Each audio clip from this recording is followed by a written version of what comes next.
We need to redefine triggers so that it's actually something that empowers us and makes us realize that it's only there to teach us about ourselves. I'll give you an example. So I'll watch a pick a card. For those of you that don't know what that is, it's like general messages. If you're spiritual, you know, you know. And I'll sometimes get something that'll say, like, you still suffer from imposter syndrome or you're not good enough. And I'll immediately react with, like, what the fuck? And I'll get so mad. It's in these moments when our emotions aren't equivalent to the information that's being given to us. You know what I mean? When, like, it's just information, yet our reaction, our response isn't really, it's not, you know what I mean? It's not the same level. That's the perfect opportunity to dive into where we may not be seeing something because, again, our reaction not being equivalent to what we're hearing, it's probably hitting something deep within our subconscious mind, probably from childhood. So, going back to my reaction of hearing, oh, you may not feel like you're good enough still, or you may feel like you're an imposter. I've spent 5 years doing the spiritual journey and trying to come home to myself. I've spent the past 2 years really hyper fixated on self love and self worth. So, this reaction could be showing me that deep down I'm worried that even after all these years, I'm still not where I need to be. Then we can go a step further. Well, why do I need to be somewhere at a specific time, right? So then I'm also being triggered with the societal expectation of you need to be at a certain place. You need to fully love yourself. You need to be this at this age.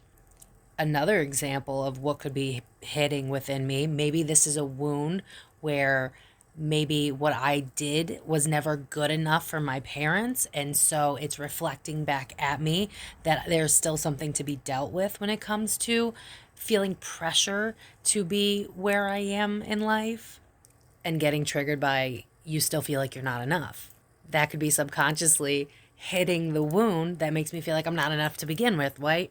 Someone reflecting back to me that I think I'm not enough, which then reiterates to my brain some way that I am not enough. And it spirals like that. So, my point is something that can be as simple as just a little, oof, a little to the chest, you know what I mean? Can really help you figure out all the fundamentals of things that have subconsciously driven you up until this moment.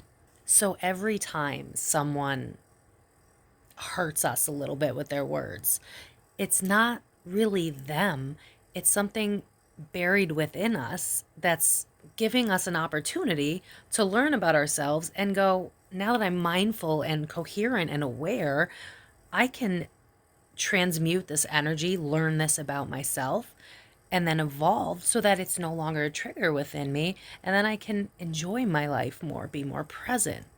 If we redefine triggers as merely moments to understand ourselves with more depth, the more we figure out who we are, the more we figure out what we need, the more we figure out what subconsciously drives us, and the more control we thus have over our entire life because we're simply just being more mindful. We're being aware. Hey, ooh, that elicited an emotional response from me. Well, what is that telling me about myself? What can I learn about myself? And seeing that as an opportunity for growth instead of, oh, I'm triggered and now I'm helpless and now I'm defenseless. And so I got to lash out.